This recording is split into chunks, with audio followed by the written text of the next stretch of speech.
தேர்தல் ஆணையம் கொண்டு வந்திருக்கக்கூடிய எஸ்ஐஆர் என்று சொல்லக்கூடிய சிறப்பு வாக்காளர் திருத்த பட்டியலில் முறைகேடு ஒரு துளியேனும் காணப்பட்டால் அதை முழுமையாக ரத்து செய்வோம்.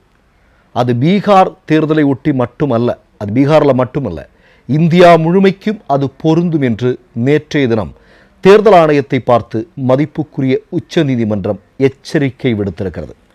இந்த செய்தியை முழுமையாக பார்க்கறதுக்கு முன்னாடி நீங்கள் அப்படியே பீகாருக்கு வாங்க. உங்களுக்கெல்லாம் தெரியும், சில மாதங்களுக்குள் பீகாரில் சட்டமன்ற தேர்தல் நடக்கவிருக்கிறது.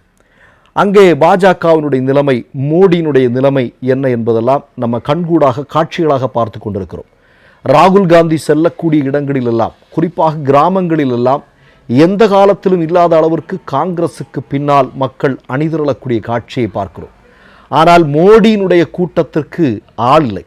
மோடி தன்னுடைய தாயாரை காங்கிரஸார் அவமதித்து விட்டார் என்பதற்காக ஒரு பந்தை பீகாரில் நடத்தி பார்த்தார்கள். ஆனால் அந்த பந்து எவ்வளவு பெரிய தோல்வியை அடைந்தது என்பதை நாம் எல்லாம் பார்த்தோம். ஒரு ஊடகம் கூட அது செய்தியாக மாற்றலை. ஏன்னா செய்தியாக மாற்றணும்னா பந்துன்னா பீகாரில் காட்சியை போட்டாகணும். கடைகள் மூடப்பட்டிருப்பது, மக்கள் நடமாட்டம் இல்லாமல் இருப்பதெல்லாம் காட்டியாகணும் இல்லையா? அது எதுவுமே நடக்கலை. மக்கள் சர்வசாதாரணமாக நடந்து கொண்டிருந்தார்கள். கடைகளெல்லாம் திறந்து வைக்கப்பட்டிருந்தது. வழக்கம் போல மக்கள் எல்லா விஷயங்களையும் செய்து கொண்டிருந்தார்கள். மோடியினுடைய அந்த பந்தை பீகார் மக்கள் ஒற்றுமையாக இணைந்து தோற்கடித்திருக்கார்கள் என்பது தெரியுது.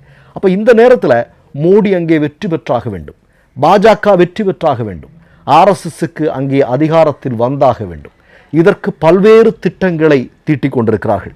அதனுடைய ஒரு பகுதியாகத்தான் என்னவோ தெரியல, பீகார்லேருந்து ஒரு செய்தி வந்திருக்கிறது. என்ன அப்படின்னா, ராஷ்டிரிய ஜனதா தளத்தினுடைய மூத்த தலைவர்களாக இருக்கக்கூடிய ஒருத்தரை சுட்டு படுகொலை செய்திருக்கிறார்கள். இதன் மூலமாக பீகாரில் பதட்டமான சூழல் நிலவுகிறது.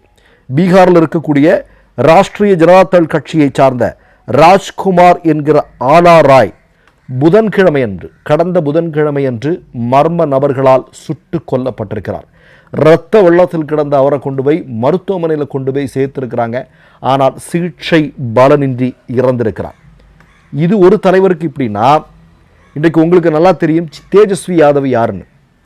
தேஜஸ்வி யாதவ் பீகாரினுடைய அடுத்த முதல்வராக வரப்போகிறவர் என்று மக்களால் இன்றைக்கு பேசப்பட்டு கொண்டிருக்கக்கூடிய நபர்.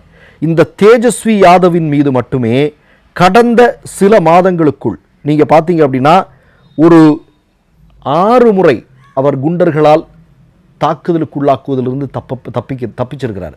அதே மாதிரி ஒரு 3 முறை அவர் மயிரிழையில் உயிர் தப்பியிருக்கிறார். நான் சொல்கிறது, ஒரு மாநிலத்தினுடைய முதலமைச்சராகக்கூடிய அளவிற்கு இருக்கக்கூடிய ஒரு நபரின் மீது இந்த அளவிற்கு